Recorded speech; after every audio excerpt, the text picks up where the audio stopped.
السلام الله عليكم ورحمة الله تعالى وبركاته. كلنتي وناكسن قيارتها ودنقا داونيساي ميل با joogtaan halkan waa TV-ga caalamiga ee Somsad Muqdisho Soomaaliya waxaad ku soo dhawaataan warkii caalamka oo idinkaga imaanaya xarunta TV-ga uu ku leeyahay magaalada Muqdisho.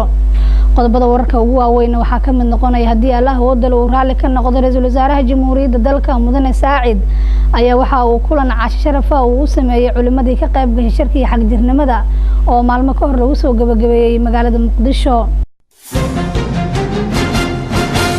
wasaaradda cadaaladda diinta iyo awqaafta xukuumadda Soomaaliya markii ugu horeysay waxa ay shaacisay in xiriir wanaagsan oo wada shaqeyneed uu ka dhaxayn doono xukuumadda Soomaaliya iyo culimada Soomaaliyeed ee ku sugan magaalada Muqdisho.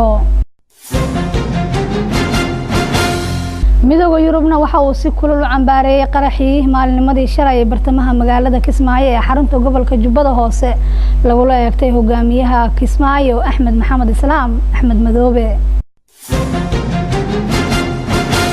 macad lagu tababari doono saxafiyiinta Soomaaliyeed ee ku sugan caasimadda dalka isla markaana ay iska kaashadeen qaar ka mid ah warbaahinada madaxa bannaan ee ka howlgala magaalada Muqdisho ayaa waxa laga hirgeliyay isla magaalada Muqdisho. shacabka Soomaaliyeed ee ku sugan magaalada Beledweyne xarunta gobolka Hiiraan waxa ay ku eedeeyeen maamulka dawladda Soomaaliya ee gobolkaasi iyo hay'adaha samafalka in aysan ka soo bixin waxyaabihii ay ugu baahnaayeen dadka shacabka ee ku sugan magaalada Beledweyne gaar ahaan dadka dhibaataysan ee ku sugan xerooyinka waaweyn ee ku yaala halkaasi. qodobada wararka dibadda ugu waaweyn waxaa ka mid noqonaya Mareykanka iyo Ruushka ayaa waxay ka wada hadlayaan arrimaha murugsan ee ka jira dalka Syria. intaasi aqoonta wada naga daawanaysa waa qaar ka mid ah qodobadii wararka ugu waaweynaa.